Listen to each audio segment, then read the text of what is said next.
I am a Democrat and very much interested in seeing how this conversation might regard the question of independent politics and independent candidacies as they start to mushroom around the country. A lot of the indications are in key states throughout the United States that the fastest growing segment of voters are not registered Democrats or registered Republicans, but registered independents. So here to talk to us about that, we have a roster of folks from the organization. They're going to be talking about why they think SAM represents a next step forward in this regard. And we're going to kick it off by introducing the chairman of SAM, someone who is also a former congressman in my neck of the woods here in the state of Florida, and also a cable television commentator on MSNBC, of course, former congressman and chairman of SAM, David Jolly. Good evening, Congressman Jolly. Hey, good evening, Fernand, and thank you for doing this. Thank you to everyone who's tuned in tonight to learn a little bit more about SAM, but also for this conversation about independent parties and independent candidates. I know we have people joining us who are participants in other minor parties, not SAM. We have some people who are independents, Republicans, Democrats. Thank you for being here tonight. And Fernand, congratulations on your new role as an NBC contributor. And thank you for joining us tonight as a moderator, though not a member of SAM. We appreciate you lending your talents tonight. It's my pleasure. And Congressman, if you don't mind, I'd like to just dive right in because you actually are one of the figures that over the last 4 years, you gained a tremendous national profile. You, of course, famously were a Republican member of Congress. You were willing to challenge your party when in Congress. Then you left the party and you had every opportunity to either join the Democratic Party, go back and try and reform the Republican Party from within, but you decided to actually stake out this role as a political independent. Why did you take that path and why did you do it with SAM? Yeah. No, I love that, Fernand. And I got to tell you, one of the reasons I'm an independent is because I love independent politics. I'd been a Republican since I registered to vote at 18. And I suppose in retrospect, I was never quite a good enough Republican, by the dogma of the GOP. And if I were to join the Democratic Party, I would just become a part of a party that I wasn't a good enough Democrat at that point. Look, I left the party over the direction it was currently going, and I knew I would feel the relief of separating myself from the Republican Party. What I didn't realize was the freedom I would feel of being completely untethered to a political party and being able to really exercise the independent thought I had tried to bring to one of the two major parties, to the Republican Party.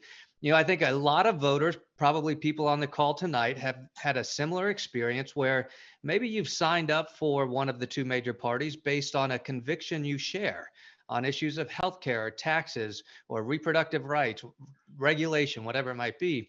But in today's parties, if you sign up for one issue, you kind of have to sign up for all of them. And that doesn't really work for a lot of voters. So look, for people who are ardent members of the Democratic or Republican Party because those parties reflect your values, God bless you. That's fantastic. But we know by the numbers, somewhere between 30 and 40% of Americans today reject the two major parties. They want the independent movement, the independent party, if you will. I found my home in SAM as a way to participate in independent politics. Congressman, again, there is no questioning the numbers. As you alluded to, there is a massive movement towards independent registrations all throughout all 50 states. But for a lot of us that are in the art of political consulting and work in those campaigns, when we think of independent candidacies, we think of one word, and that's spoilers. Candidates that end up running great races and fielding good candidates, but really tip the balance of the electoral side to one party or another. How would you and how does SAM plan to address that concern about really spoiler candidacies? Yeah, I love that question because first, let me tell you what's different and new about the Serve America movement, the SAM party, compared to other independent parties or other minor parties. And then let's deconstruct the spoiler argument. The SAM party is unlike any political organization I've ever been a part of or I've ever seen. We are familiar with minor parties, the Libertarian Party, the Green Party, and so forth. Those alternative parties are still rooted in ideology, in dogma. What SAM has built is a coalition of former and current Republicans, Democrats, and independents. We're all over the map, where ideology is not the defining factor in our association. In fact, I call ourselves the true Big Tent party, progressives, conservatives, and Democrats. And instead of operating on this left-right ideological spectrum that we've come to intuitively default our politics to, we shift to a totally different spectrum and say, look, why don't we come together as a coalition around the shared values and shared principles of problem solving, of accountability, of democracy protection through electoral reforms, opening up primaries, creating more competitive electoral platforms, reforming gerrymandering, providing transparency to campaign finance.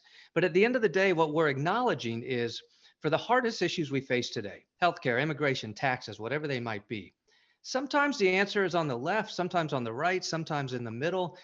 Why should we shut ourselves out to solutions based on this left-right spectrum? And I think too often people conflate these problem-solving initiatives with being moderate in ideology. We don't do that at SAM.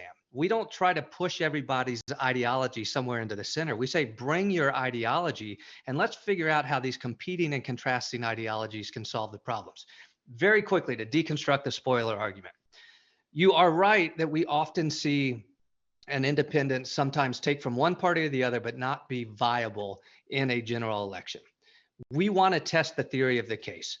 If you go back to the 92 presidential race, where the moment met an independent candidate by the name of Ross Perot, people often forget Ross Perot led the presidential race in the summer of 1992 with 37% of the vote to 24 for the incumbent George Bush and 24 for Bill Clinton. He led the race. Now, he was an imperfect candidate who dropped out, and by the time he got back in, he still finished at 19%. A fifth of the nation still voted for him. We see once in a generation these disruptive opportunities for independent politics.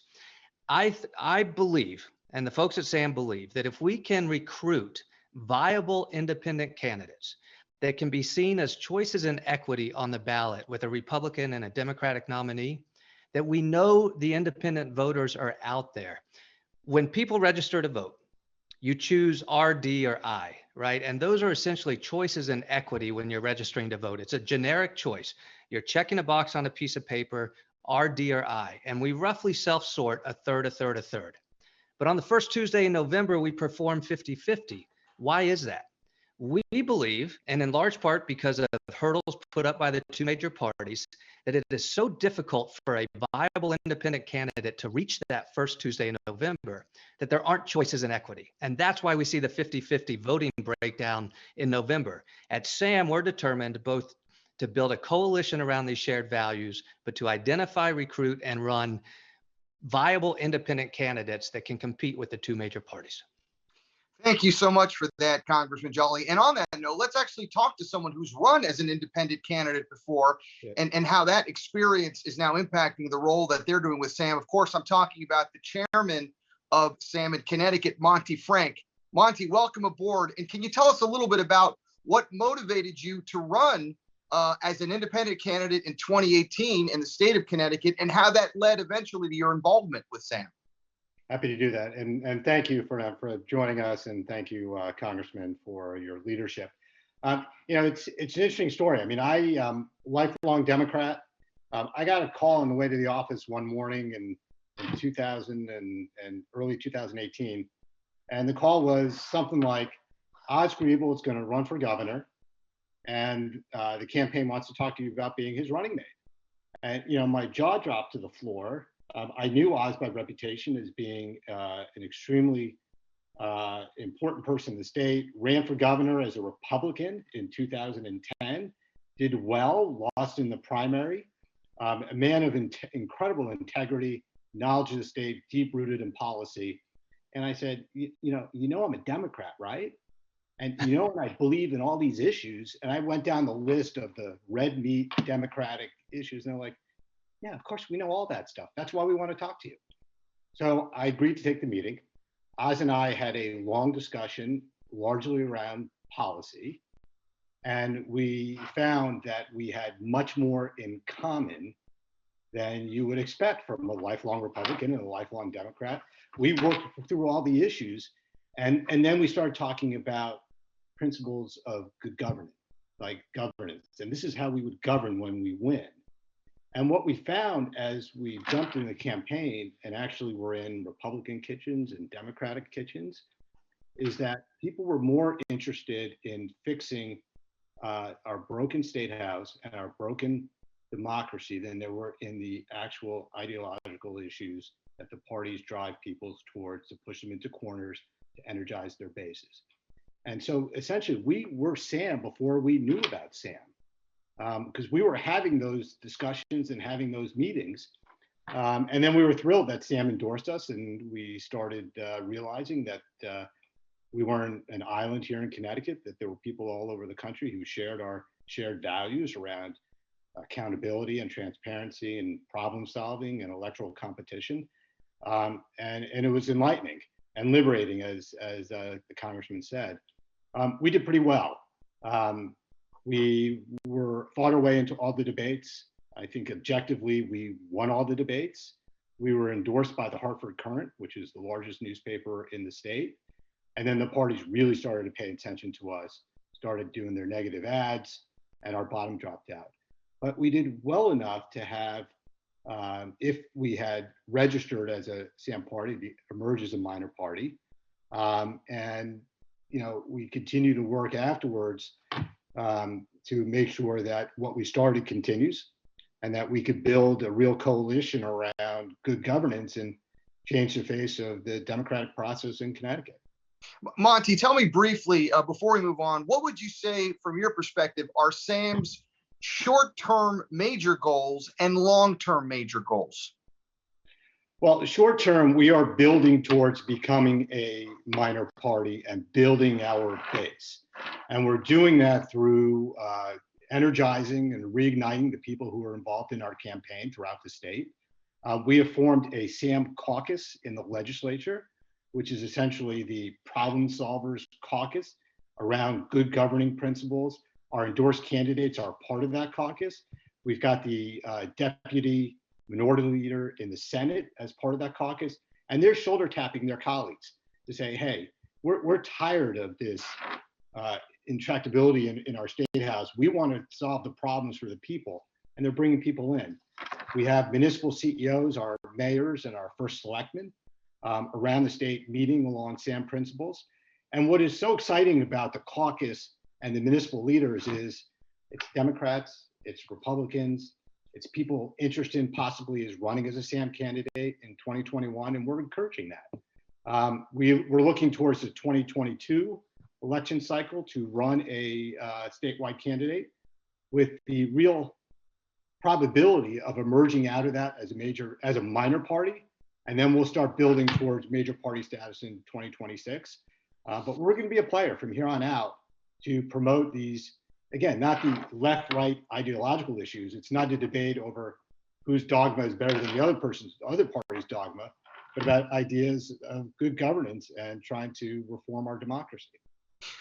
Thank you so much, Monty. And let's go from your home state of Connecticut to your neighboring state, the Empire State of New York to the north. With us now is the former Democratic mayor of Syracuse, New York, and 2018 Sam candidate for governor of New York, Stephanie Miner. Stephanie, good evening. Thanks for being here. And I'd love if you could please talk a little bit to us about how you first got involved with Sam and what was the experience being like running as a statewide candidate under the Sam banner, Stephanie? Well, I think, Fernand, I want to first thank you and David for giving me, and I see that my Lieutenant Governor, Michael Volpe's on as well, the opportunity to speak about this. It really emanated from the fact that we were two mayors. And as mayors, every day you wake up and try to solve people's problems. And what Michael and I talked about was that it had become this point in the state where optics trumped substance and ideas no longer mattered. It was about whether you could spin something. And more running into people who just felt more and more disenfranchised by their government, felt like solutions weren't being offered, and that government was systematically adding obstacles to try to prevent having full discussion of ideas. And so the partisanship was really, if you are a one-party state, you end up denying people voices. And when you do that, you systematically end up denying ideas, and then you're not getting the best kind of solutions.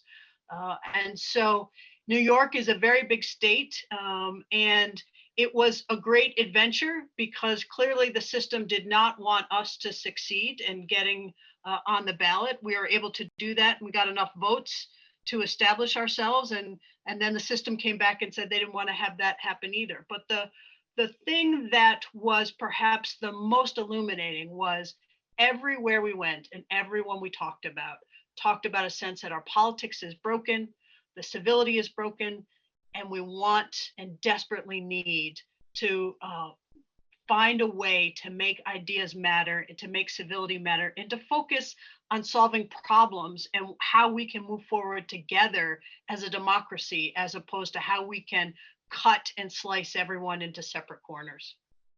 Thank you so much for that, Stephanie. And of course, we know that based on what you all are trying to accomplish, from my understanding, it's not just a regional organization. You all have national aspirations. So when you think about states like New York and Connecticut and the overall SAM universe, I'd like to have the director of operations for the organization, Zach Colby, join us. And Zach, tell us a little bit about the history of SAM, and what would you say are the goals going forward as you begin to assert an identity for a lot of people that are just becoming familiar with it for the first time?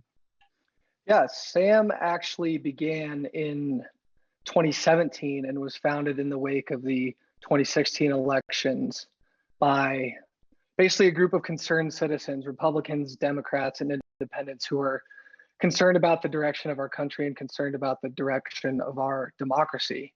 And obviously we've seen those fears play out in amazing and like unconscionable ways in the last 3 years that have made it now has never been a better time for SAM. And at the beginning, SAM, we didn't really know what we were going to be. And when we had this idea of a non-ideological new party, that was sort of the light bulb moment. And that was the moment where we've seen growth, and our trajectory has gone immediately upwards from there. So the goal moving forward is to become a major player and the new party in the United States. And we believe that the non-ideological approach that David mentioned earlier is the way to really do that. And David can add a little bit of color onto the non-ideological approach and why we think that that's a better approach than third parties or new parties have taken in the past.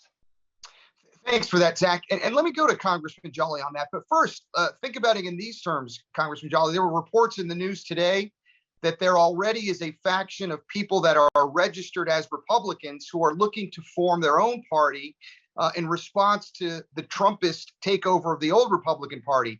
When you think about SAM, will it be almost, Congressman, like an amoeba that will absorb and try and absorb all of those other independent type mushroom groups out there? Or do you see the organization asserting itself as its own destination for independent candidate and politics?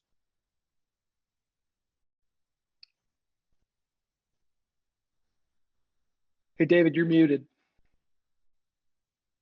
I think the answer to the question depends on an individual's approach to politics. And obviously, I know a lot of the former never Trumpers, as they're often labeled, and they're looking to start an alternative conservative party. And God bless them for doing that. I don't think that's the answer. I think there is a conservative party destination. It's the Republican Party, whether you accept the other values they currently represent or not. What is not out there is a platform that brings together competing ideologies. That's where SAM is unlike anything. Look, so the Republicans are trying to build a big tent around the people within their party. Democrats are trying to do the same. You know, after the House losses on November 3rd, we saw the Democratic caucus meeting where the AOC caucus and Abigail Spanberger and moderates had this fight over why'd they lose seats. The issue is not their individual ideologies. AOC was elevated by a progressive constituency, Spanberger by a moderate constituency, Matt Gaetz by a conservative constituency. The issue is we don't have a party today that provides a platform that welcomes all of those ideologies and a mechanism to figure out the right answers. Look, on policies, the issues we face today can be solved. In the healthcare debate, the issue with healthcare reform was certain people needed greater access, others needed greater affordability, and certain people lost out in that policy, right? Their prices went up or their policies got changed. They lost their doctors. Democrats were rewarded for speaking only to the first two constituencies. That's where their platform was. Republicans would only speak to the third because that's the only place they found votes. Neither party would speak to all three. That's the shortcoming of our two major parties, and it's something Sam is trying to do by the way we're constructing this Big Tent. So, Congressman, I'm sure a lot of people are listening, nodding their heads and saying, all right, I like what I hear, but let's put some meat on that bone. Let's actually get down to brass tacks. When you think about a political precedent, Congressman, is there a model of success that Sam can look like in previous electoral contests in recent American political history and say, that's the model, that's the type of approach that will be successful, that we think is the way forward for the future? Yeah, great question, Fernand. Look, we're not naive. We realize this is a moonshot, right? This is going to take us years to do this. And so we're taking it on in a few ways. We're building infrastructure. There is no infrastructure really for the very broad independent movement that often brings together people of competing ideologies. There's just not the donor base organized around that and the infrastructure. So we have to build out the operations. That happens behind the curtain. What you're seeing on the streets is, as Monty was talking, a lot of local races, right? A lot of these politics get changed by focusing in on local city council mayoral races. But then we also need some high profile wins, right? We've got to run some statewide candidates, some federal candidates that are viable. And if you go back to that Perot analogy, it can be done, but we need the moment to meet us halfway. I think the 22 cycle is a cycle where the moment might meet independent politics halfway. Well, you talk about the 22 cycle, and Congressman Jolly, you know me to be someone that's very direct, and I don't shy away from a difficult question. So speaking of recruiting some of those candidates, there's talk that there is a candidate that might be looking at the governor's race in the state of Florida, my home state, coincidentally your home state, and coincidentally that candidate is one David Jolly. So not to put you on the spot, Congressman, but are you going to be running as a Sam candidate for governor in Florida in 2022? And look, there is a very good chance I will be a Sam candidate running for governor in the state of Florida in 2022. Yes. We are beginning to build out infrastructure and look at making a decision as a candidate, my wife and I, by the end of this calendar year. But alongside, Sam is building party infrastructure in the state of Florida. Whether David Jolly runs for governor, whether he runs for another office, or whether he doesn't run at all, the Sam party in Florida is coming, and we are building infrastructure. I will make an independent decision, my wife and I will, about whether or not we're going to be a candidate. But to your point on that question, Ferdinand, as we run local candidates, we're looking at very high profile candidates to run on the Sam ticket in Texas, in Florida, in Virginia, in New York, in Connecticut, and in Iowa. Just a quick follow-up, Congressman. A state like Florida, the current governor is seen by a lot of folks as basically a mini-me Donald Trump. And I think a lot of Democrats and independents who would like to see a change in governor would say, I love David Jolly. Why can't he compete in a Democratic primary? Or worse, David Jolly's popular enough that he might just actually get enough votes to assure the reelection of a Ron DeSantis. How would you answer that question? Yeah, look, I would say on behalf of 40% of Floridians who identify as independent voters, why should I be forced to associate with a major party just to be viable to serve the state in elected office? I think that's what we're trying to break, right? Now, let's hit the spoiler argument head on in the state of Florida for the governor's race. First of all, we know since January 6th, thousands upon thousands of Republicans are leaving the party and they're looking for a new home. Sam's a perfect home for those people. Democrats might also decide, I don't want to go the Andrew Gillum direction or the AOC direction. Perhaps I want more of a consensus, or perhaps I'm a progressive who just likes the Sam appeal. What I would say to my Republican friends is, if you think I'm a spoiler, then you shouldn't have a problem with it because your guy's the incumbent. And to my Democratic friends who say I'm a spoiler, I would say to my Democratic friends in Florida, you haven't won the governor's mansion in 28 years.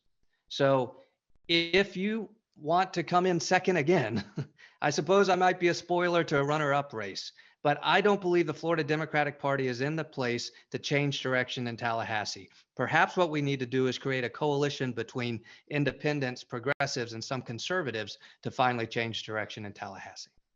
I think you just made some news, as they say, on this Sam webinar, Congressman Jolly. Let's actually move over for a second, if you don't mind, to the more personal side of Sam. And joining us now is Vicky Fennel. Vicky, you've been involved for quite a number of time with Sam, and I'd just like to learn a little bit about why you first got involved and how specifically you think it could help community and community groups.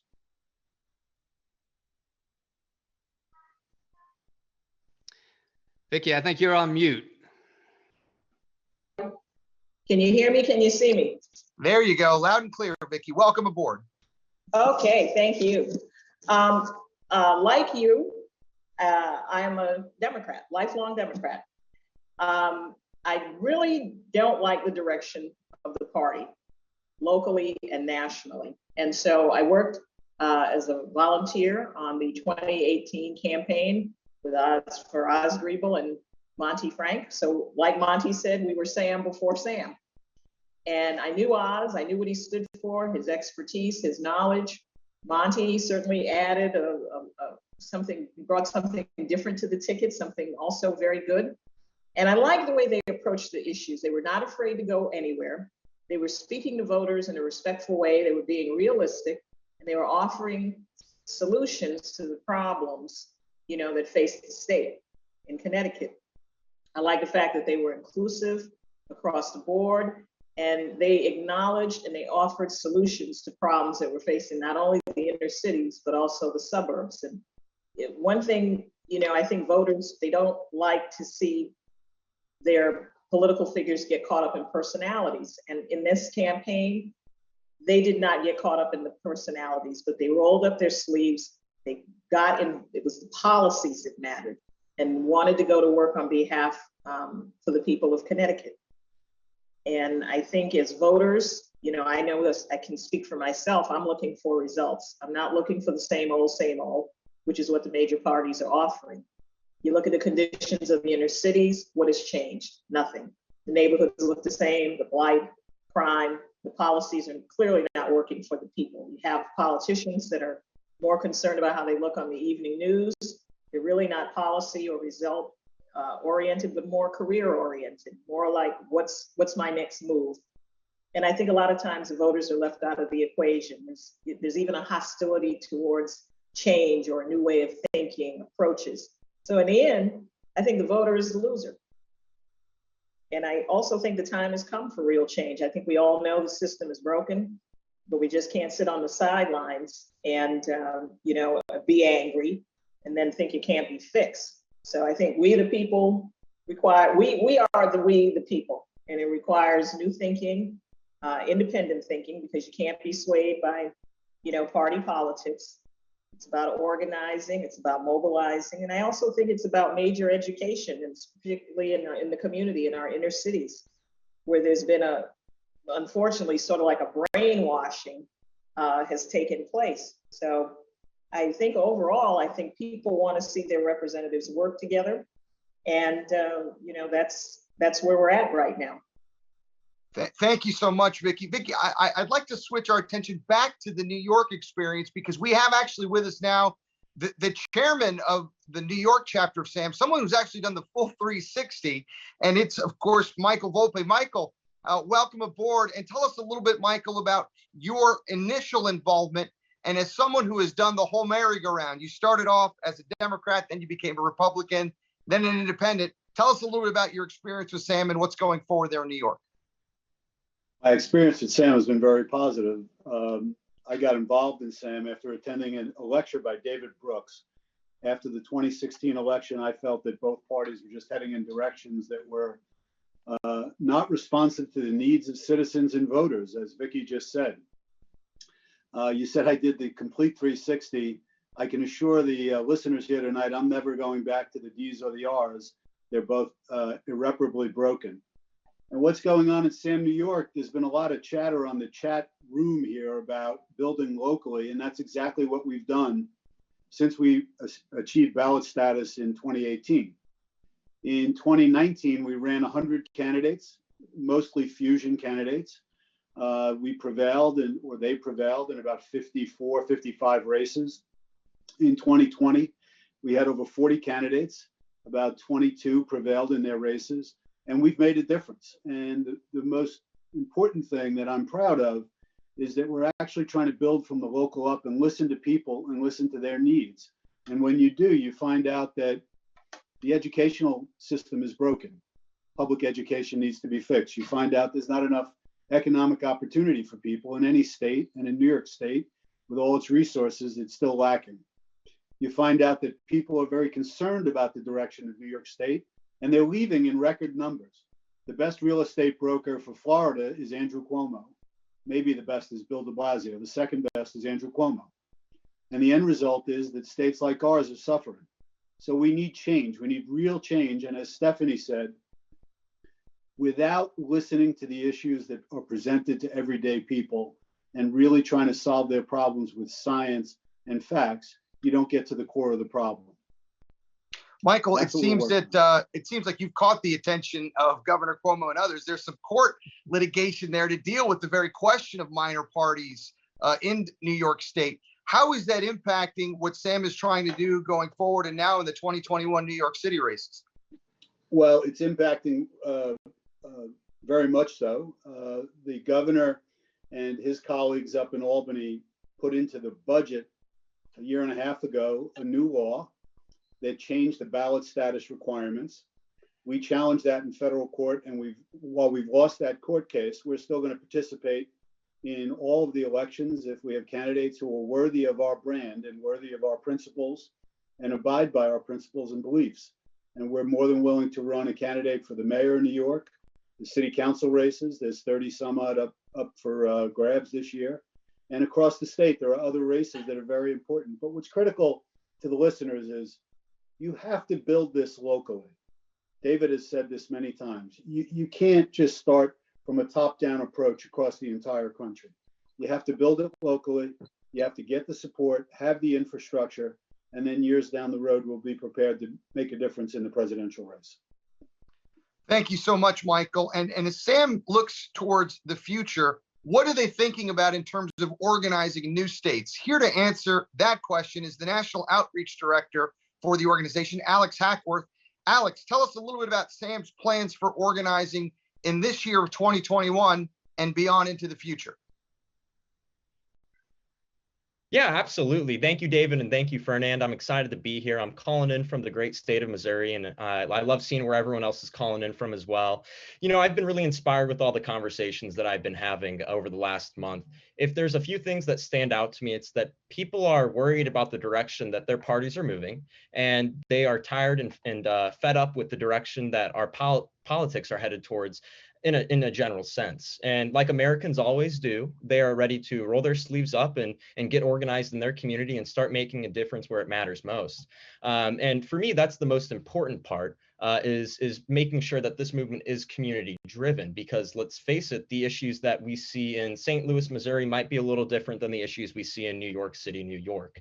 And so that's why over the last month, we've been going into states all across the country, 25 of them, all the way from California to Maine, Florida to Washington, and having conversations with folks who are ready to get to work and make that difference in their community.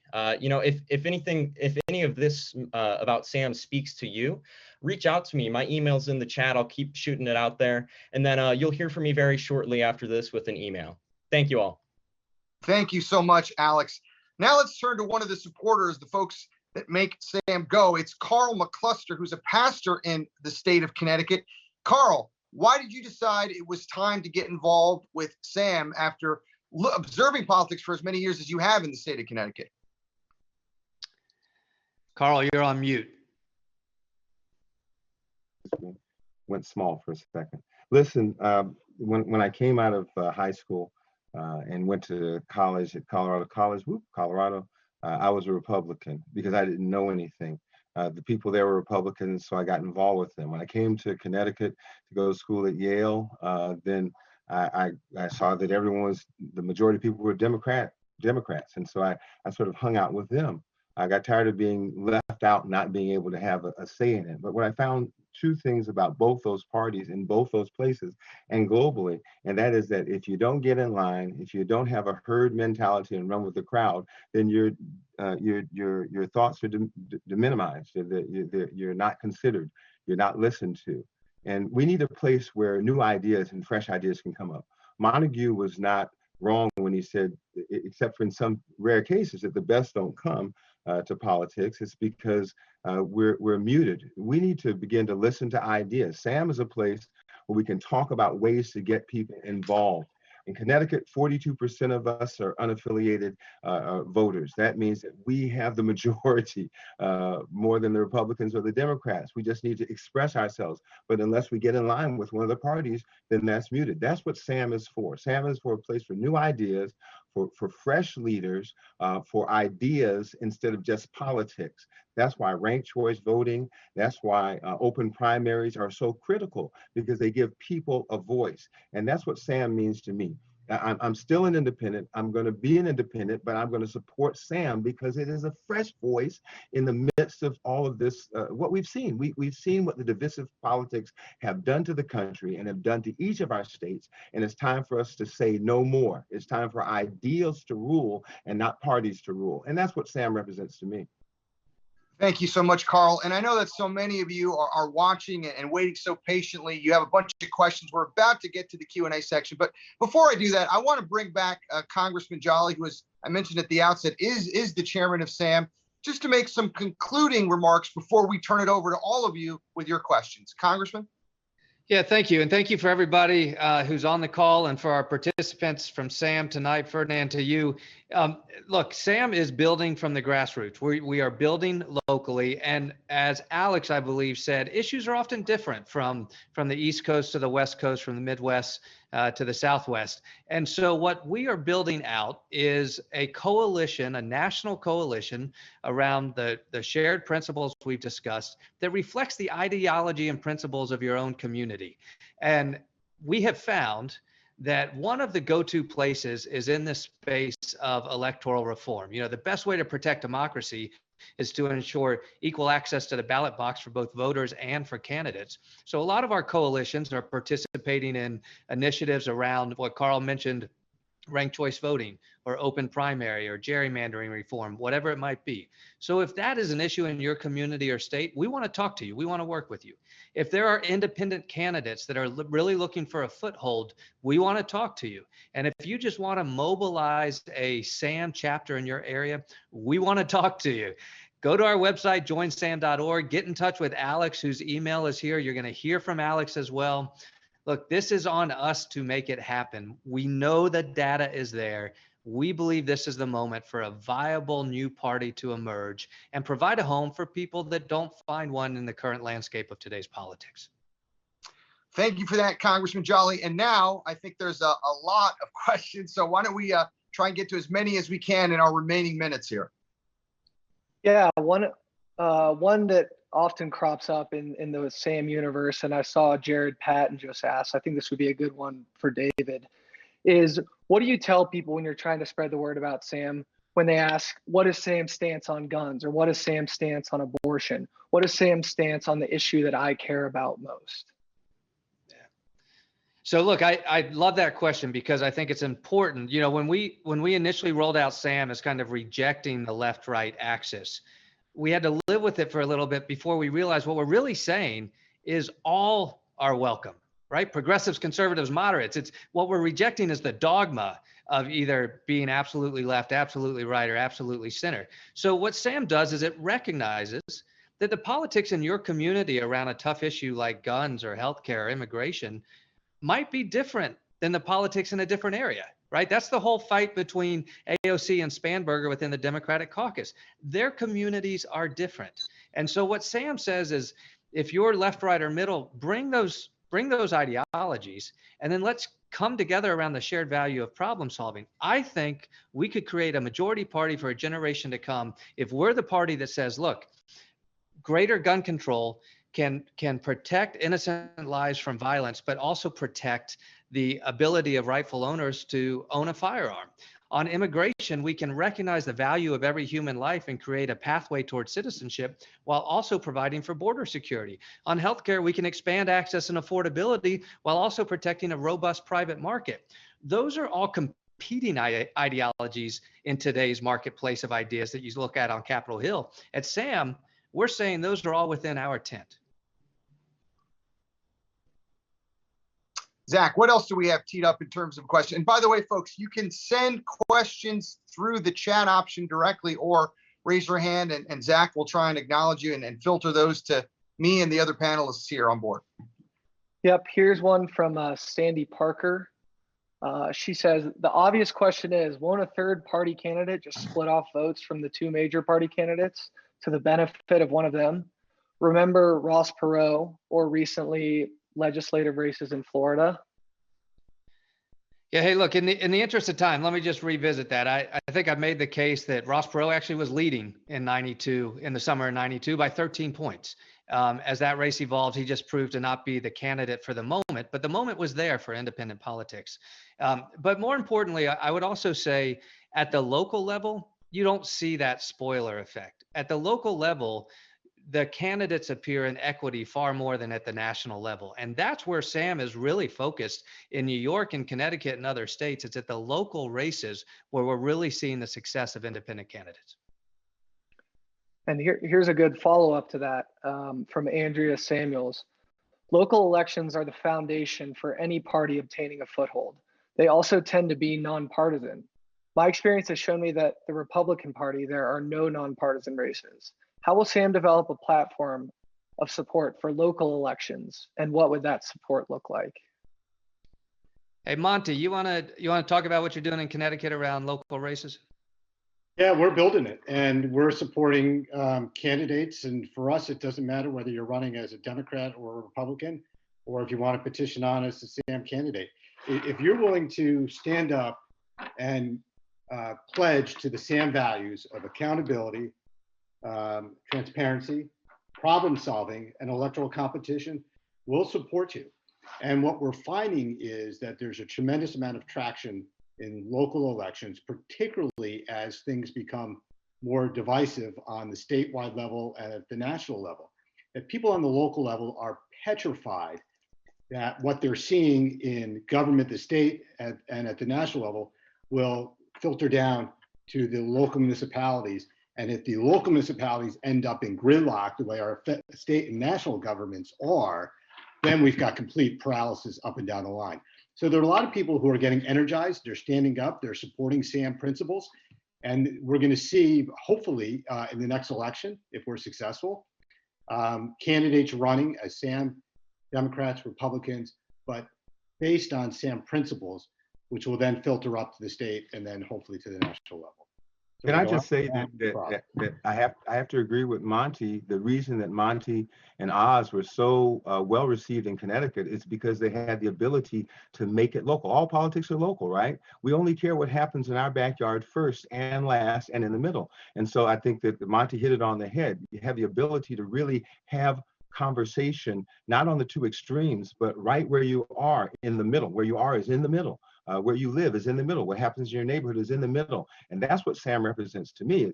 People who are really bringing ideas to the table and not bringing a banner from whatever national party it is that comes in and says, this is the way it has to be done in order to be successful here. Awesome. Thanks, Monty and Carl. This question has popped up in the chat many times, and it is, how can we, SAM supporters, get more involved? What can we do? What are the tangible actions we can take? Yeah, so let me take that one. Alex, you might have a comment as well. We are experiencing incredible growth at SAM and incredible momentum, right? We are 3 or 4 years into this, but honestly, since the events of January 6th, our traffic, our membership, the interest level is up over 2,000% year over year and month over month. And then through the inauguration and now where we are today, we are seeing an enormous interest. And so we're getting our hands around it. Alex's job, Alex is the point person to make sure all of our regional and local interested SAM members are touched and they have somebody to reach out to and have a personal relationship in our office. As I mentioned, for some, it's building a community coalition around perhaps a county commission issue or a city council race or a mayoral race. In others, as I mentioned, in Texas and the state of Florida, we're actively building out a party. And so that comes with different infrastructure demands. But the pipeline is to push everything through Alex, let him know of your interests, and allow Alex to connect the dots within your region and state. Yeah, absolutely. Thank you for that, David. And just to touch on that again, you can feel free to email me at ahackworth@joinsam.org. I'll put it back in the chat, and be on the lookout for that email after this. But if you want to do something right now, what you can do is go follow and like us on our social media accounts. Start talking about this with your family, and start sharing the vision for what American politics looks like when Sam is successful. Great. Thank you, David and Alex. The next is a question from Dina Slaff. Is there a strategy for Sam to collaborate with or join forces with the existing parties to pass electoral reform, which will then better facilitate their participation in the political system? Look, I think there are similar organizations to ours working on similar issues. And in certain states, that includes the major parties. Sam endorsed Alaska's top 4 primary, as well as their campaign finance reform initiatives. Sam endorsed open primaries in the state of Florida. We endorsed ranked choice voting in Maine. So Sam works alongside any organization that shares our priorities in that area. And that can be a common place to work with. I want to grab one issue that just came through the chat room, because Zach, I don't know if you're going to ask it, and it's an important one. It said, are you saying you'll endorse absolutely anybody that it signs up for Sam's core principles, regardless of platform? Without answering a hard yes or no, what I would say is we operate like a national party. And so while there's a Sam national party, there are state parties as well.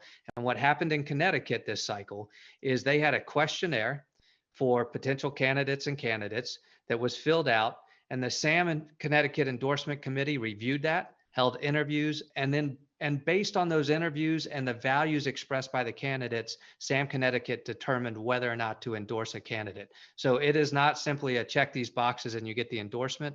There is a process through which candidates are vetted, and that happens at the state committee level.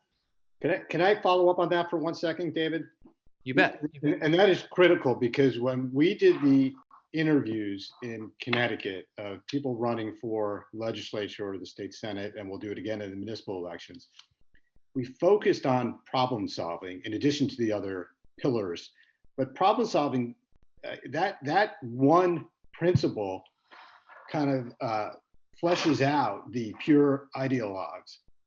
So you don't run into that problem, because if you're not willing to have a conversation around a particular issue and demonstrate your ability to solve the problems, then we're not going to endorse you. Because if you're going to just carry that ideology and that dogma to the state house, you're just going to be part of the problem instead of part of the solution, and then you're not for us. And in New York, Monty, to your point, we interviewed in 2019 over 200 candidates who wanted our ballot line, and actually rejected more people than those we put on the ballot line. So to your very good point, if a particular issue was discussed and you couldn't work through the problem-solving equation because of an ideological position you were taking, you were not offered the ballot line. Very good. That's building locally. That's saying to the local citizen, this candidate will or will not attempt to solve your problem with education, crime, infrastructure problems, economic opportunity and new jobs, whatever it may be. And if you're going to be completely ideological about it, you're not for Sam. And let's stay in New York for a little bit. I just saw a New York question come through, Michael. What is being done to ensure that Sam New York can continue to be an effective player in New York State, given the recent increase in requirements for gaining ballot access?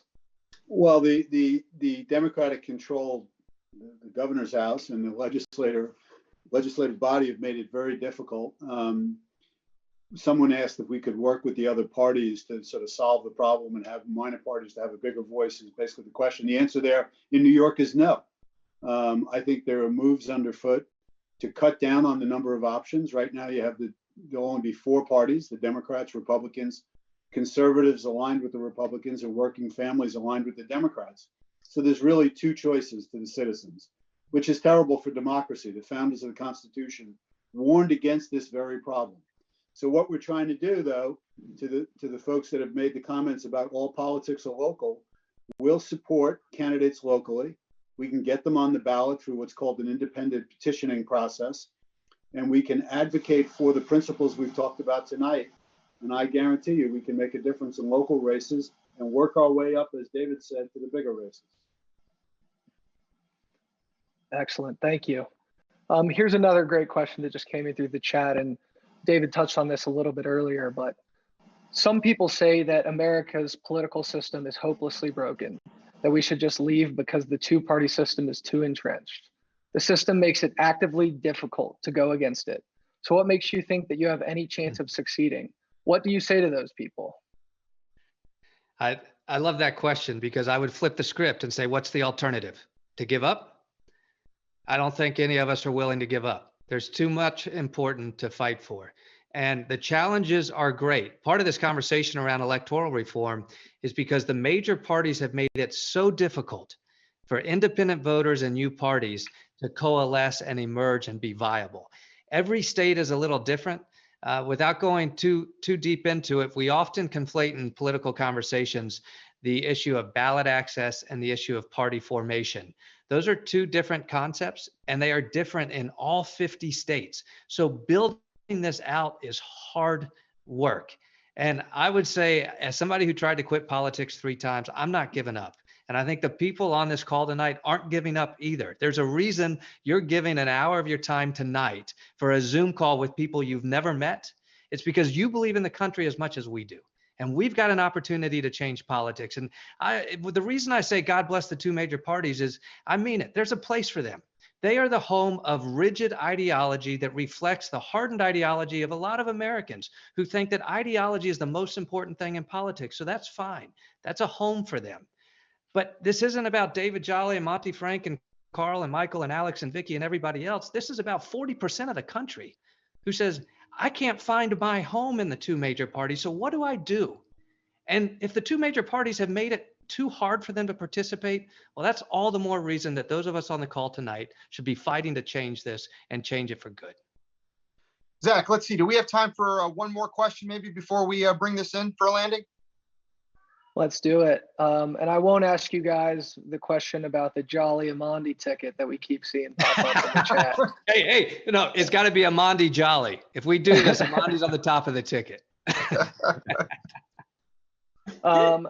Gene Miles says, without ranked choice voting or open primaries, can Sam get the financial backing we need to be successful in big races? Which happens first? That's a fantastic question. So it all has to happen at the same time. But the reason it's a fantastic question is, one, we're working on the electoral reform initiatives. The Connecticut State Committee is working on them. They're a priority of New York. They're a priority of each of our task forces out there. We are working daily on electoral reform initiatives. But you also asked about financing. We need resources. Fortunately for Sam, we have had some very generous donors over the years that have kept Sam's infrastructure going and our operations going. But like any political organization, we need financial support. And so we need the small dollar donors even more than we need the large dollar donors, because we need people bought into this movement. So Gene, I'm going to flip the script on you and say, would you give us $5 to help us keep going? And everybody on this call, you're going to get emails. If this is something you believe in, like these are unusual economic times. We're not asking you to do something that puts you in an uncomfortable spot. But if you've got a dime to spare to try to change politics, consider financially supporting Sam. We'd certainly appreciate it. And we'd like to work with you on changing politics. Well, thank you all for your questions, for your participations. I want to give a special shout out, of course, to everybody from SAM that participated tonight.